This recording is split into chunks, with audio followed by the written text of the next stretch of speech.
Welcome back to another episode of Re-Correlated Podcast. I am your host, Natalie Baker, or one of your hosts, Natalie Baker. You're going to see a new face on today. We have Mac Wartenberger joining us here as an interim slash guest co-host for a while.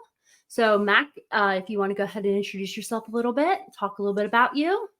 Absolutely. Hi, I am Mac Wartenberger. I am a relative newcomer to cybersecurity. I made a big career switch a little over a year ago. Started as a cybersecurity apprentice with a service-disabled veteran-owned small business, working in security transformation for commercial and government clients. Started in GRC, which I'm excited to get in some GRC today. Have worked a little bit on some of the NIST frameworks and have recently pivoted into security architecture.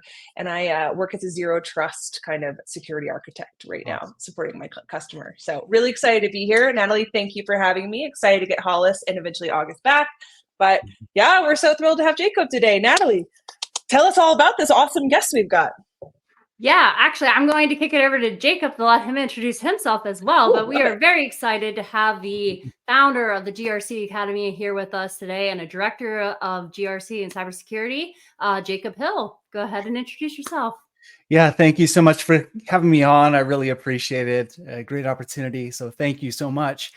I think we spoke a few months ago. And so you know how these things go. It just sometimes it takes a little bit. And then back in December, we were just talking about this with, we were going to have the episode. And I was like, well, let's delay because the rule's coming. And so perfect timing. Hi, everybody. I'm Jacob Hill. I'm a director of cyber operations at a defense contractor and also the founder of GRC Academy. And so at my day job, which is the director role, I'm responsible for the corporate security compliance, which includes CMMC 800-171, NIST 800-171, I should say. You know how these acronyms are, so important to not just say a little bit of it. Then ISO 27001 and some other ISO standards. And then the story on GRC Academy, I launched that earlier last year, and it's kind of funny because I actually host and design websites on the side as well. And so, you know, I was thinking about putting out a CMMC course because I'm doing it, you know, at the ground level. It's like, well, you know, probably be a good thing to try this. And then I was like, well, should I put it on Udemy or should I try creating my own platform? My brother, actually, he has his own platform as well. And he's had a lot of success. He's put a lot of courses out on Udemy too, but he's, you know, had his own platform also. So I was like, I got these skills. Let me see what I can do with this platform. And so all last year was working on building the platform, you know, started the podcast, all the stuff. And I think it's going to be a big year. So I'm very excited. Thank you for having me on. You're a busy guy. Holy smokes. Yeah, right? Yes.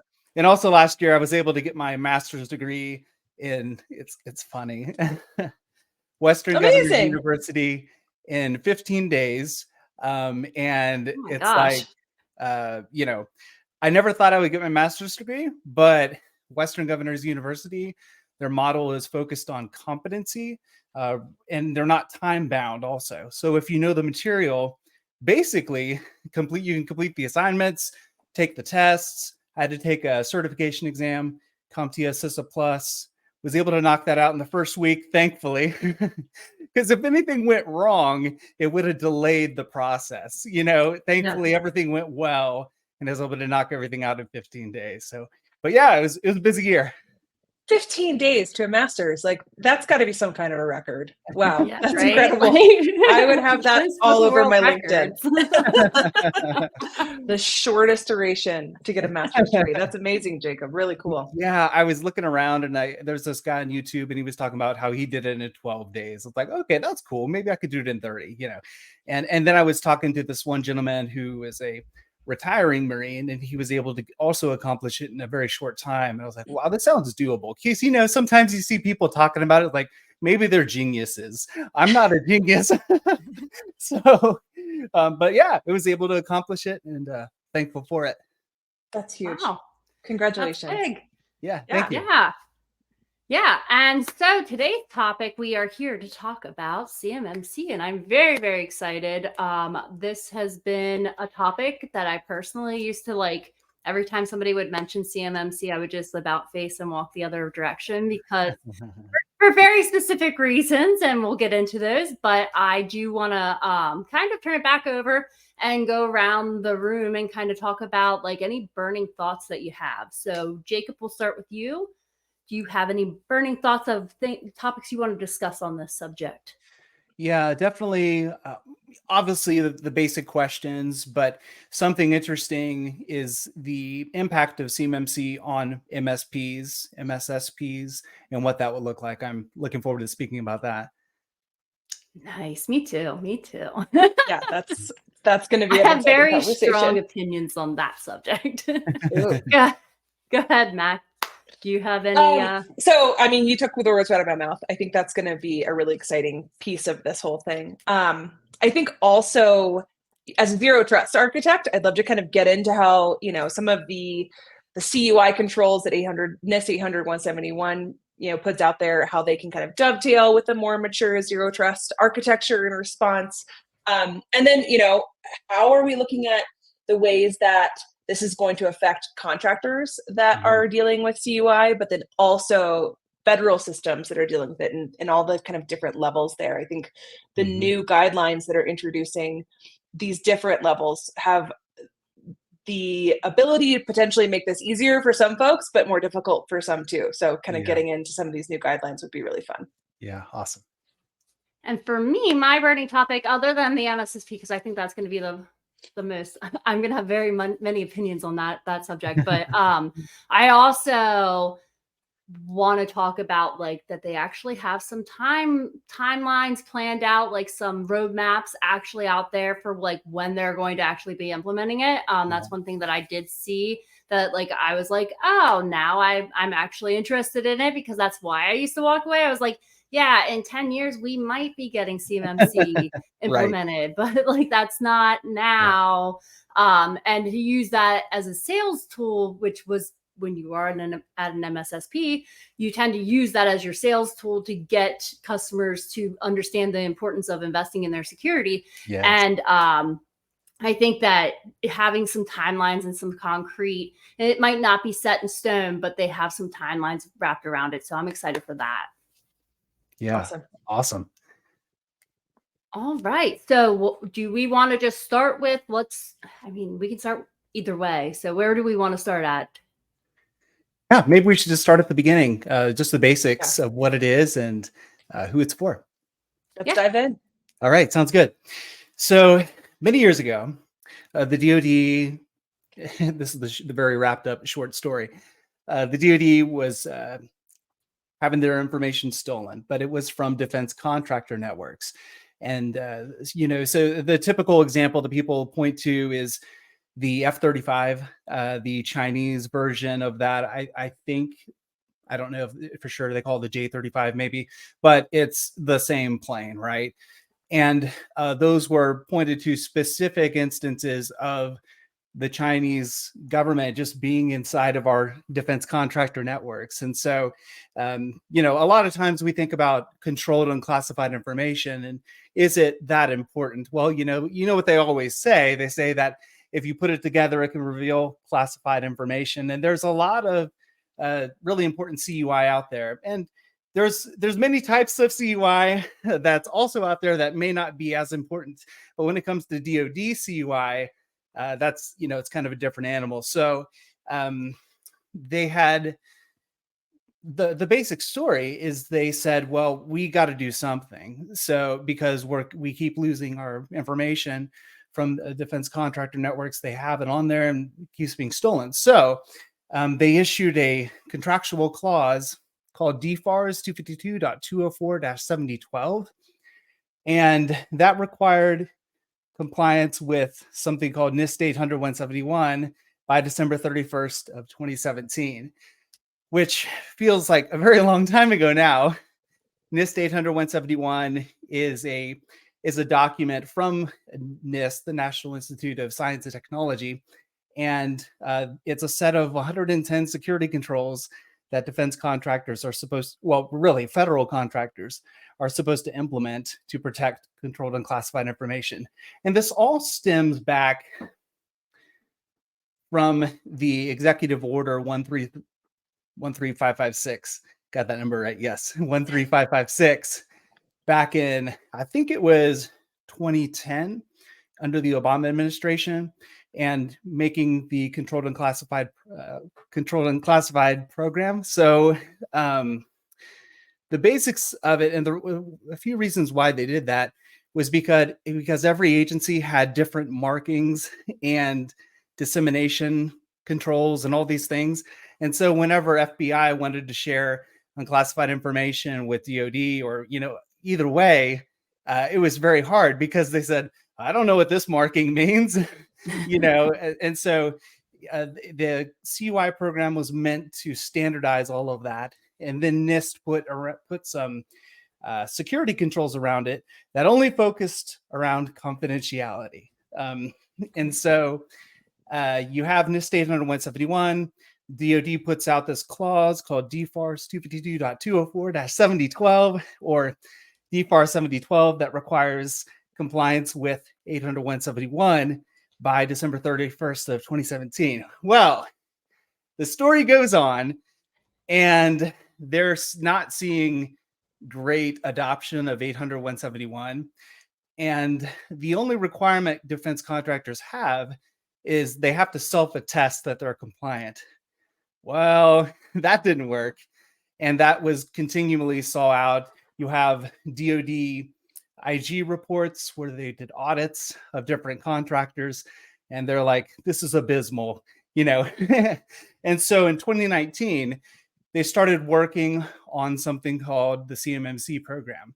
And then Congress, under the 2020 NDAA, actually directed the DoD to go ahead and build out what is now the CMMC program. And it was interesting. I was actually reading a little bit of it today. Just going back and kind of figuring out how we got here, is very interesting.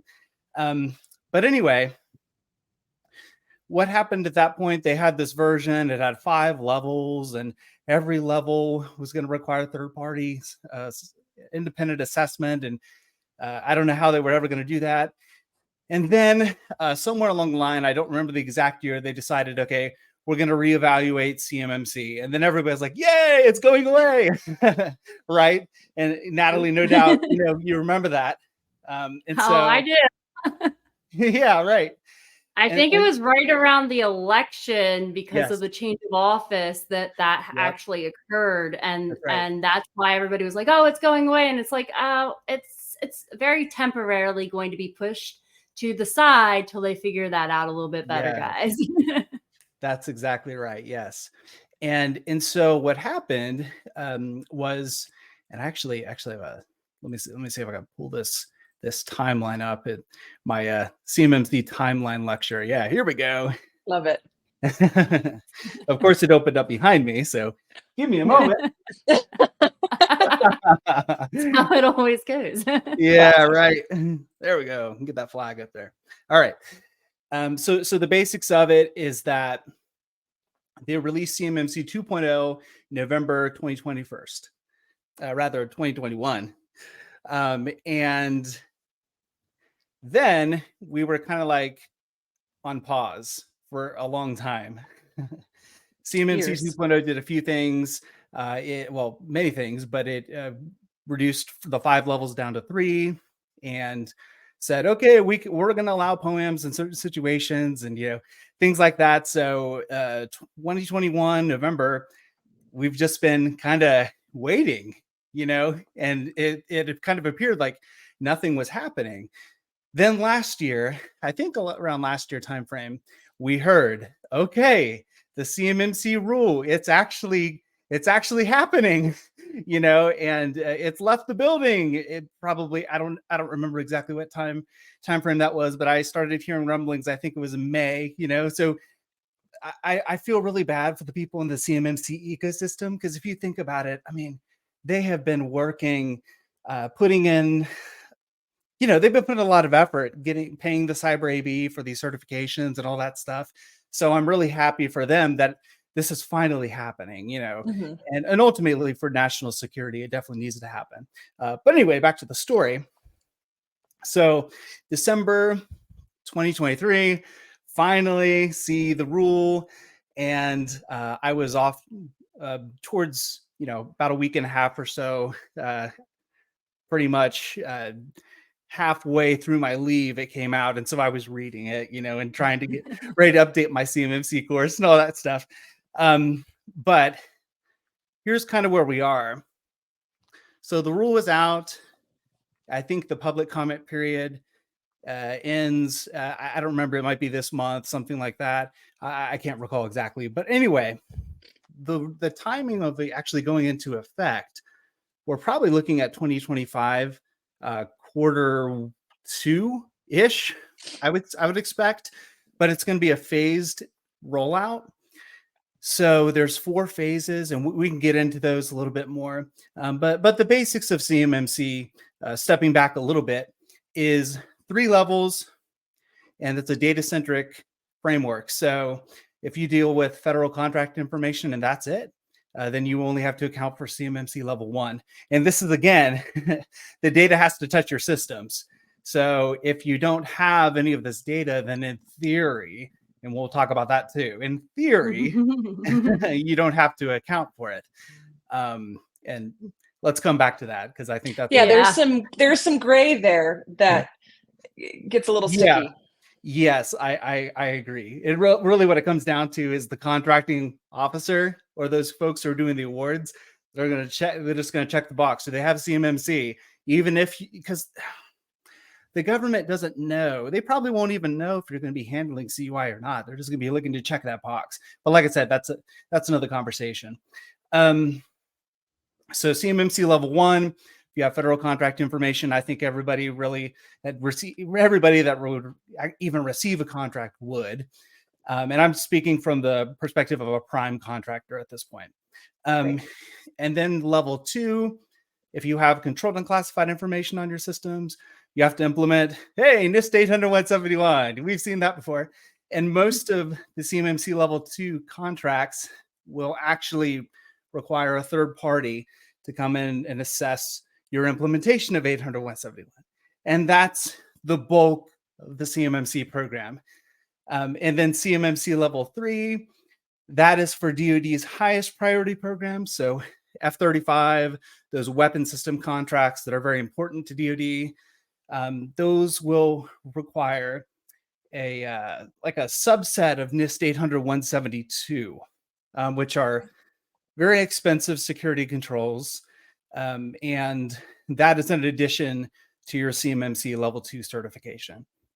So, I mean, that's the basics of it. Nice. Yeah, I'm excited that they got rid of like the five like tiers of it, because that guy, I think a lot of people were like, well, where do I fall? And a lot of people were like, I fall in the category of 2, because that was like an easier one to get. Than once you stepped up to that 3, you really had to like put a lot of work into the cybersecurity and all that. And they're like, I think we fall into 2. And it's like, all right, well, for now we can maybe get away with that. But when we look at your data, what kind of data do you have? What data points are you collecting? How are you storing that data? It becomes even more important to like make sure you're identifying the correct level, because obviously you don't want to just be doing, I don't know, obviously this is not just the only requirement, but like obviously you don't want just basic hygiene where you're training your users, but you're not actually monitoring for any breaches or anything like that on a regular basis. If you do have like really, especially like I would say more higher tier CUI type of data, and data points residing on your system. So Right. And that's interesting too, because I mean, the whole name CMMC, Cybersecurity Maturity Model Certification, the maturity model piece, now they refer to it as a tiered model, Right. It's not really, it's not maturity. So who knows, maybe they'll change the name. I kind of doubt it, but and it's also funny because somebody sent me a meme, I think last evening, about 800-171 and CMMC, and the basics of it was that DFAR 7012, and people are like, huh? NIST 800-171, huh? CMMC, and then everybody snaps to attention because it has a actual name now. Right. So it's interesting. And I do like the idea of just distinguishing that it's not a maturity model, right? Like you could be very robust in level 1 and be doing all the things exactly right. It's really a measure of the kind of data that you've got, to your point, Natalie. So yeah. I like that distinguishment a lot. Yes.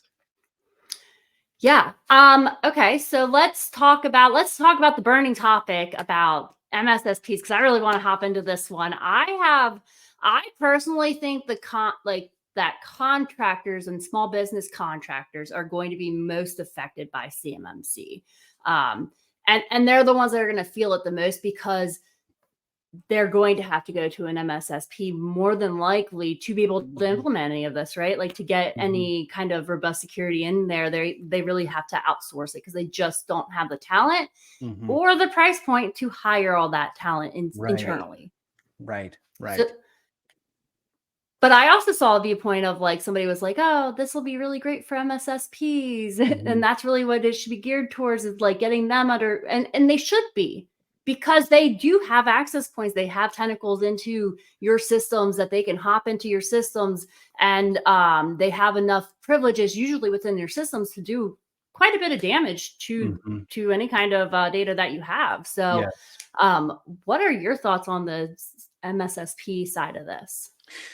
Yeah, it's a very interesting problem. And we've seen it before, where we have these very, very high trust organizations with a huge amount of privileges inside of your environment. And when they get compromised, really bad things can happen. So I think this in the CMMC rule that are highlighting that concern. And what's interesting about this to me, because I actually put a post out about this maybe yesterday, the days kind of run together, that a lot of folks are focused on this, and they're like, wow, how is this going to go? But it's not that different from what we've seen before, I think. So back when the DFAR 7012 came out, and I don't remember exactly when, because I wasn't paying attention to CMMC at that point either. But let's say for this sake, it was like 2015. Okay. This requirement comes out.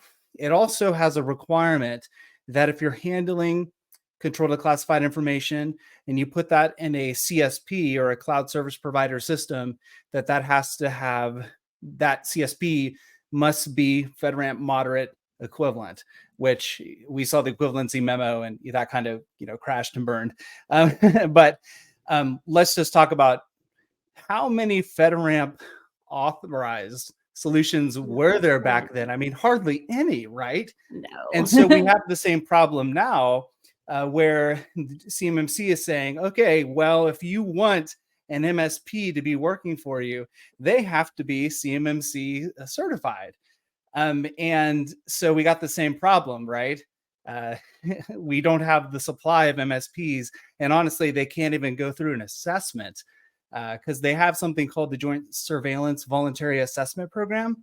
But from all that I've heard, they're not letting MSPs go through that. They're focused completely on defense contractors. So you have that, the overused allegory of the chicken and the egg, where there's going to be a lot of defense contractors that are reliant on MSPs, yet the MSPs, they cannot go through the process to even get ahead of the game at this point. So we're it's a similar situation, but there are big differences.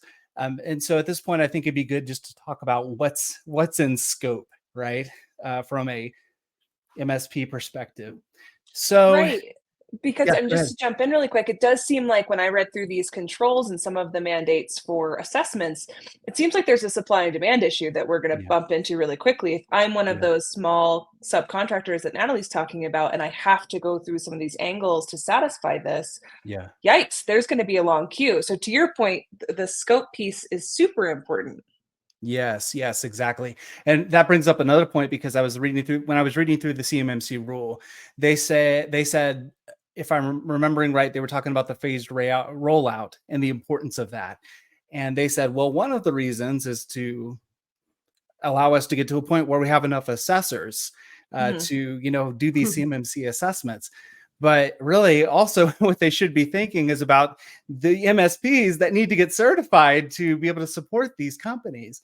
Right. So that definitely, I mean, I'll probably submit that as a comment here pretty soon, but I think that's a great consideration. DoD needs to consider that, and they actually need to prioritize MSPs in the joint surveillance program. So right now, I think there's multiple considerations here.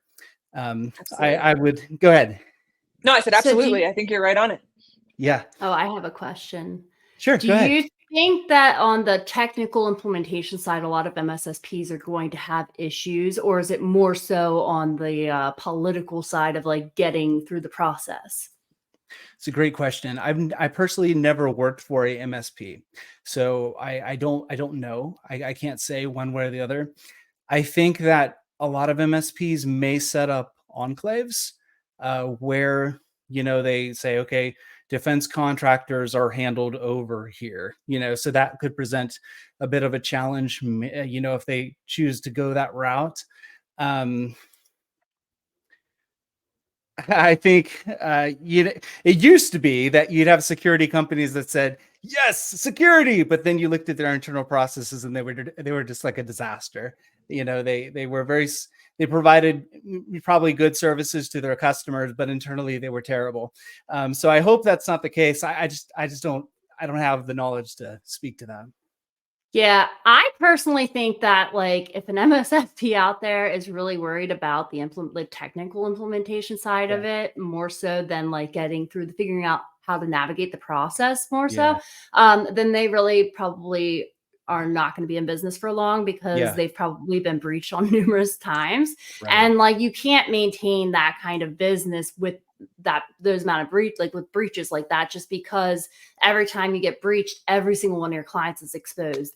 Right. So I think that they're going to have more issues navigating the process actually than they will with the technical implementation. And there's a lot of considerations for MSPs because we're talking about some of this stuff at my day job, and just even how do you accept a service request? What does that process look like? Because that is rife with potential issues. It makes me think of this time I went to a hotel. I mean, this is a very simple example, but I said, "Oh man, my key card's not working." He was like, "Oh, okay, what room number?" I was like, "This room number." Is like, "Okay," recodes the door. And so, like, how will requests come in? Will you accept it from this individual or the whole team? Or, there's so many areas where that initial request process could go wrong. So it's very interesting. And we've seen challenges, I think of FedRAMP right off the bat, where the backlog itself, getting through the process is a challenge. You've got to have all your ducks in a row, but just getting checking those boxes on the checklist is a challenge. And the backlog is a challenge. So it does kind of give pause, and hopefully their phased rollout is addressing that. But I think that there's a real risk that we're going to see a lot of these MSPs struggling just to get launched, just to get to the point where they can be someone that can then assist other people in doing this. I could see that turning into a bit of a pileup. Yeah, for sure.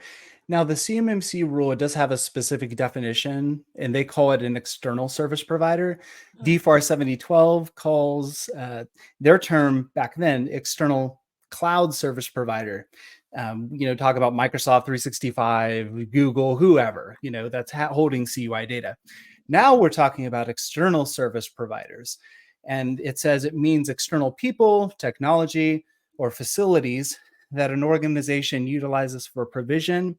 This is key, that an organization utilizes for provision and management of comprehensive IT and or cybersecurity services on behalf of the organization. So that's key number one. And in the CMMC program, this is how I'm understanding it.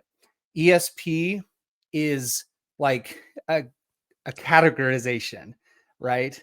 If you fall underneath that, that means something for you. So, and then the second part of the definition says, in the CMMC program, CUI or security protection data, and then parentheses, e.g. log data, configuration data, close parentheses, must be processed, stored, or transmitted on the ESP assets to be considered an ESP.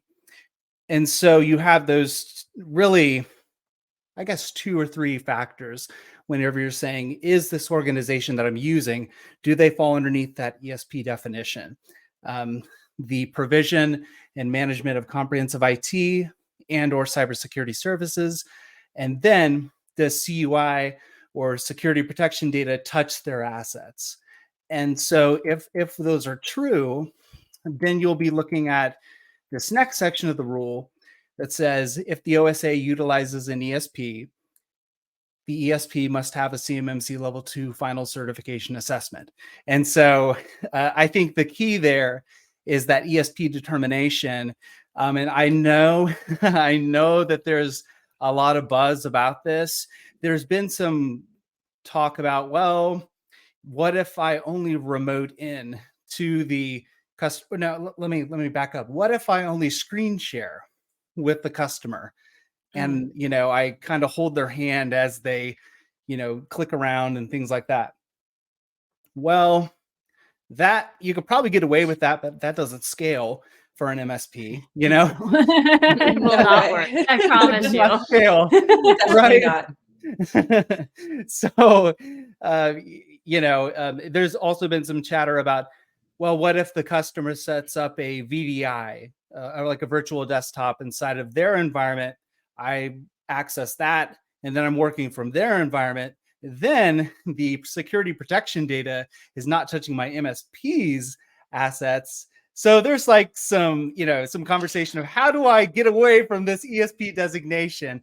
And I know that this is a conversation DoD is having at this moment, just trying to figure out what do they actually want from this. So it's definitely a big conversation.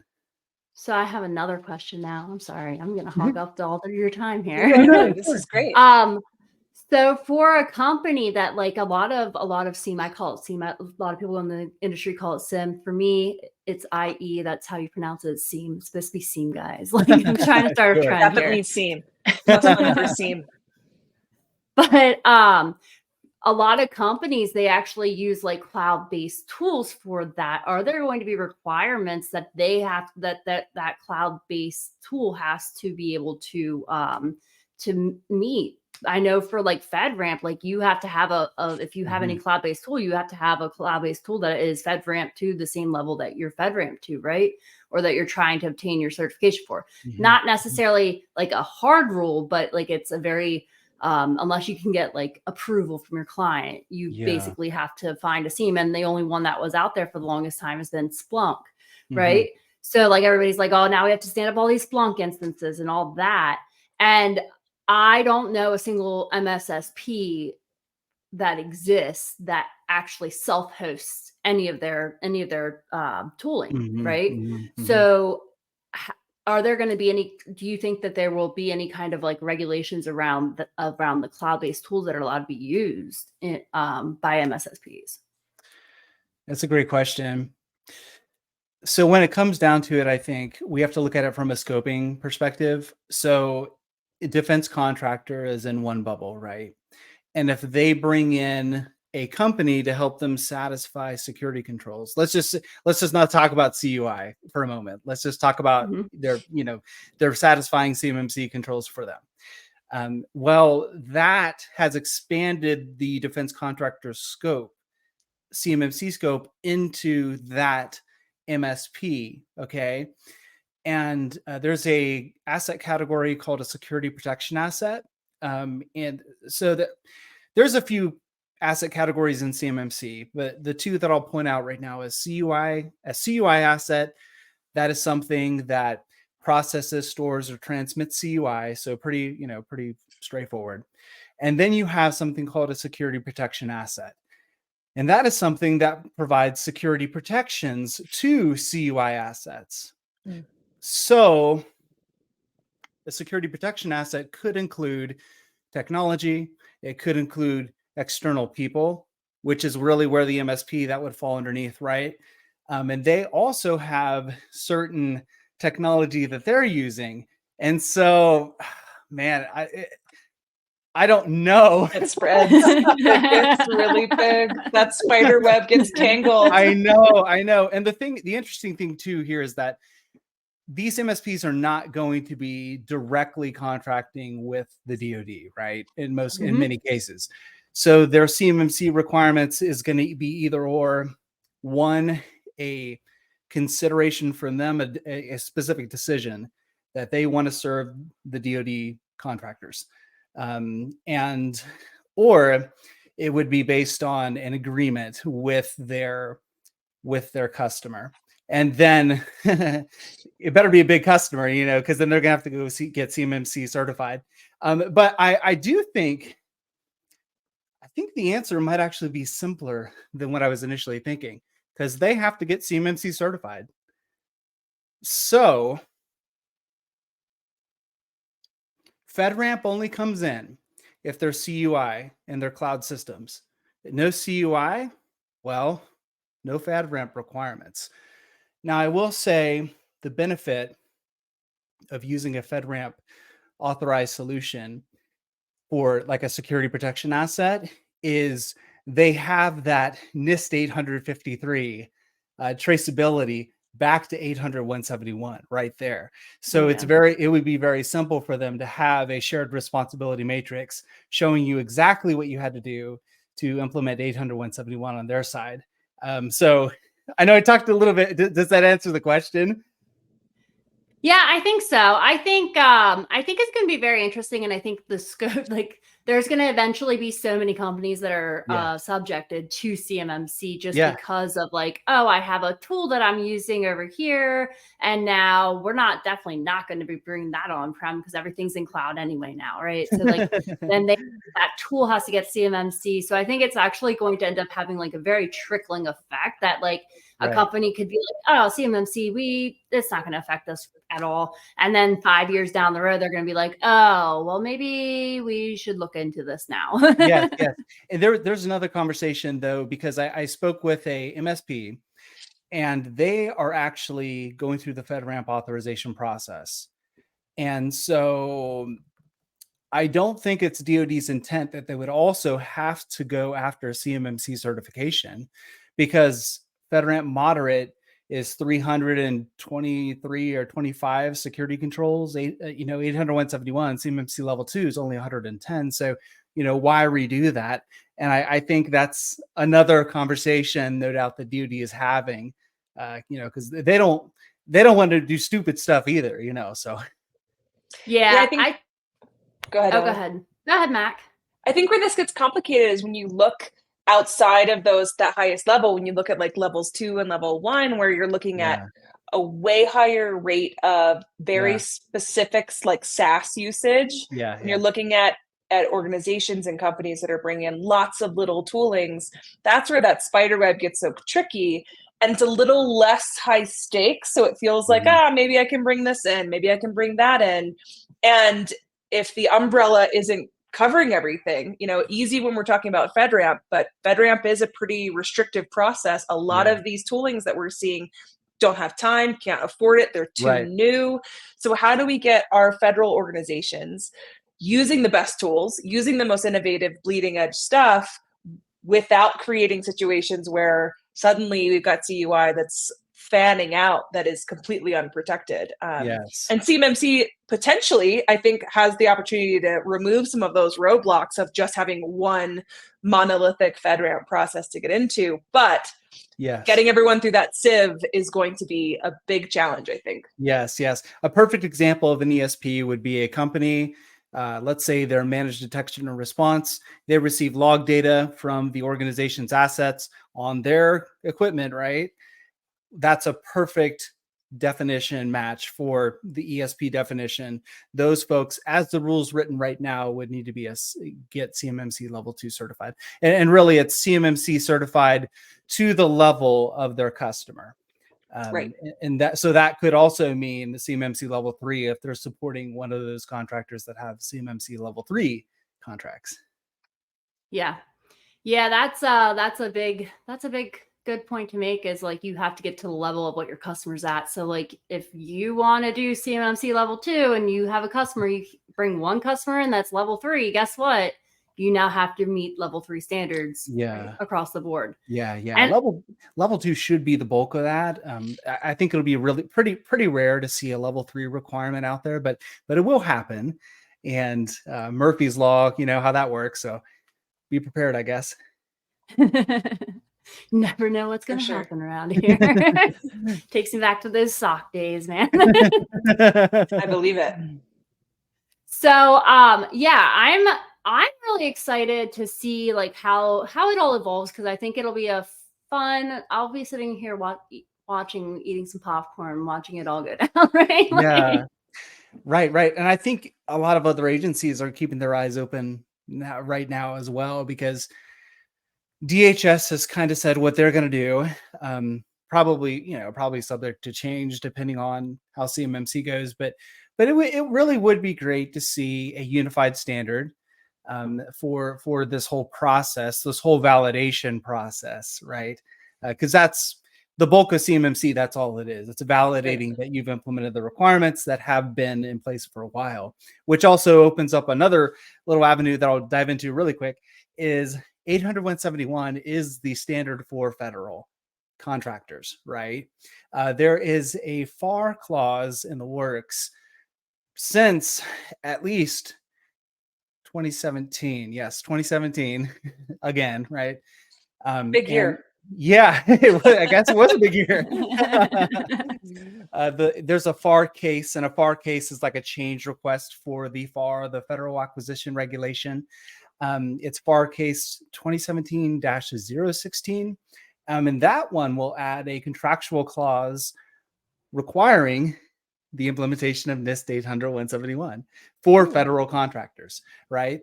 So a benefit, I think, for DoD contractors is this work is going to apply to your other federal contracts if you do work outside of DoD.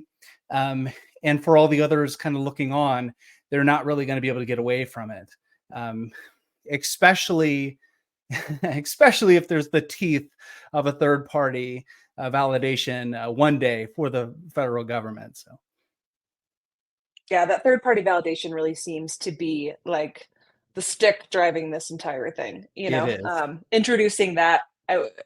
Natalie and I are both familiar with kind of jumping through the hoops of 800-171, and I'll be honest, they're not hard hoops to jump through, because it's all kind of like, do this thing, it'll be fine.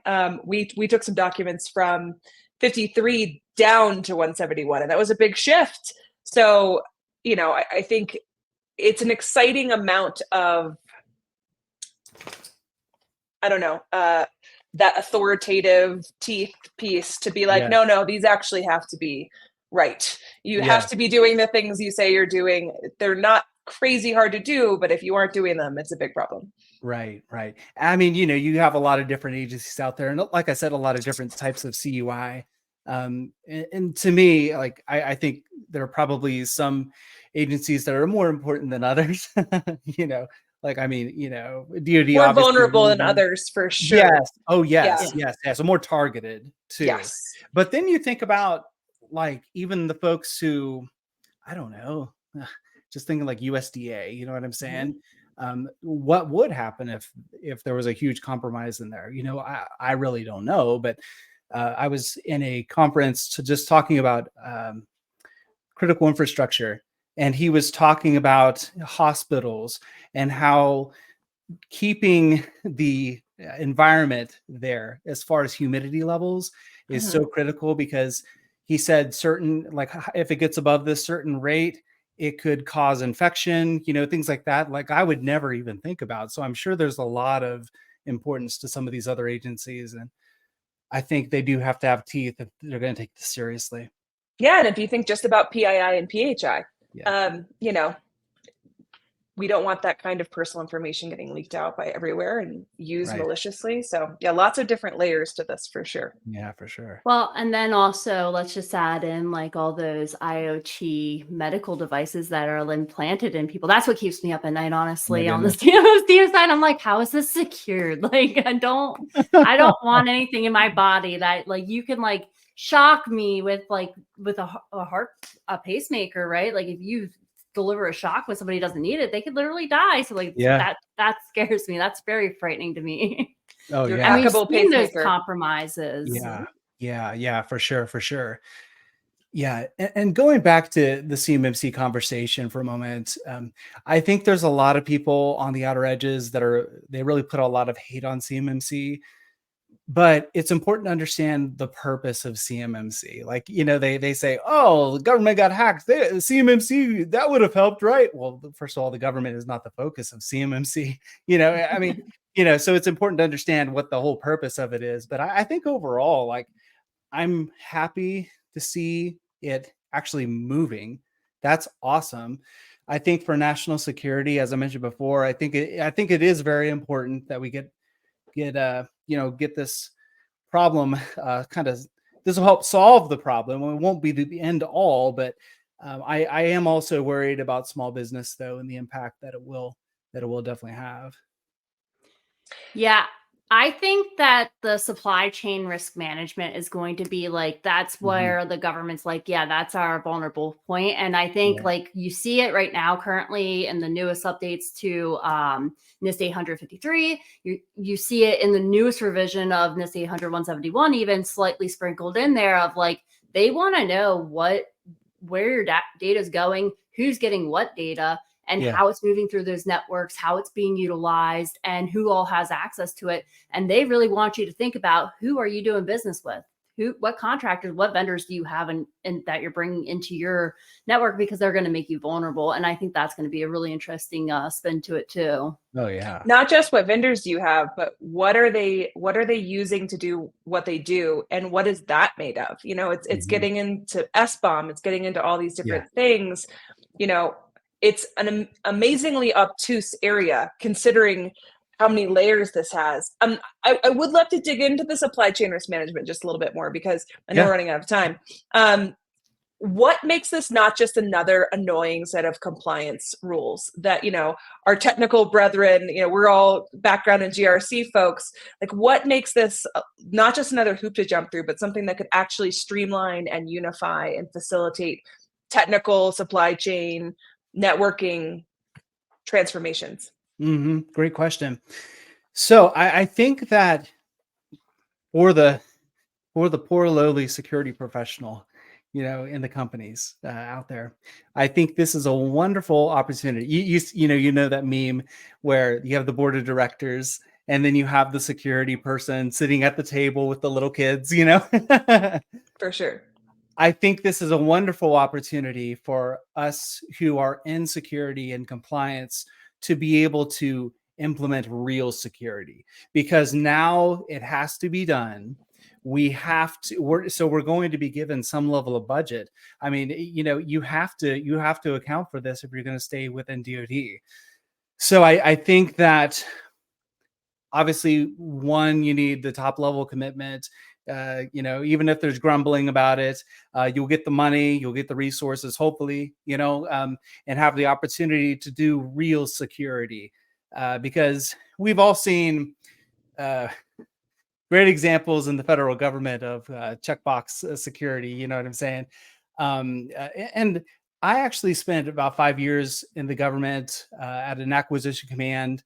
And what I saw over there was what many people who were transferred into cybersecurity from other competencies. So, I mean, they only knew what they knew, and oftentimes they said no because they just didn't know, and so I think that, like I said, this is an excellent opportunity to do real security.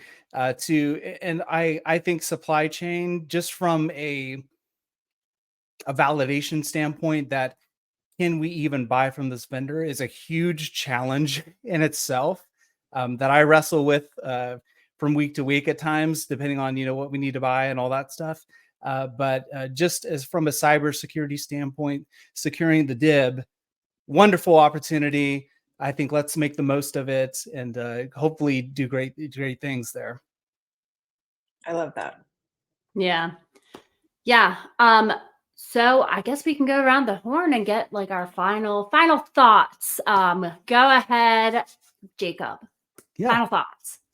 Sure. Let me just talk about the timeline. I think it's probably a good wrap up. So as it stands now, there's 4 phases to the CMMC timeline. We're looking at phase 1. They'll start requiring level 1 and level 2 assessments. That'll probably begin 2025 quarter 2. And then 6 short months after that, phase 2 will begin, and they'll start requiring CMMC level 2 certification. And not all contracts will be immediately affected. This is a phased rollout, right? And then after phase 2, a year after, then they'll start adding CMMC level 3 certification into contracts. And if I recall correctly, CMMC level 2, if it's going to be required, will be required across the board at that point. And so phase 4, then that's a year after phase 3. Well, CMMC is going to be everywhere. So it's interesting. I think that next year, if you're not planning for it, definitely, you're going to be behind if you don't plan for it and actually start moving very, very quickly. So I would advise everybody who is in the defense supply chain to get moving if you haven't already. Awesome. Yeah, I think that was a good wrap up. Mac, what are your final thoughts? I love the conversation around using this becoming a driver for security practice. I think there's a real opportunity here for those of us that are implementing security at all different levels to say like, okay, this doesn't have to be a blocker. This doesn't have to be a limiter. This can be an accelerant for best practice. I think about supply chain risk management and digging into getting visibility into this. This is what we should have had in the first place. But if you're calling to deaf ears for that kind of visibility and the best practice to secure those chains, hopefully we've got those earplugs out, and this is a tool to get practitioners an opportunity to really put some resources behind some best practice. Yeah, and build security programs, Yeah, comprehensive security programs that are mandated. You gotta have them. Just to check the box. Right. I love compliance, but compliance has got to fuel security. Yes, exactly. Yeah. My final takeaway would be for companies that haven't started yet, I think don't freak out. You still have time. Right. I think there's a lot of companies that are now with the new rules that are coming out. They're like, oh my God, we're behind the 8 ball now. And it's like, you have time. It's not as robust or, in the weeds as like what FedRAMP is like where, you have 325 controls, but you're looking at that from like 500 different angles. Right. So it's not as as scary as that. It's much more basic, common sense type of security. And those security managers out there that are like junior level managers or like tier 1 supervisors, use this as your way of getting a budget that you need and the tools that you need. Yes. Amen. Yep. Tie it back to those contractual clauses, those contractual requirements, and CMMC is even more ammunition for that. So totally. Yeah. Awesome. Well, we had a great conversation. I am so happy to have had you on, and we thank you very much, Jacob. And we will see you all in 2 weeks. We have our next special guest lined up. It'll be Brandon Keith, a good friend of mine from my old MSSP that I worked at. So and we'll be talking about educating entry-level talent in cybersecurity, which is a good subject for me. So I'm really excited for that one too. Awesome. But thank you so much. Thanks, Jacob. Have a good one.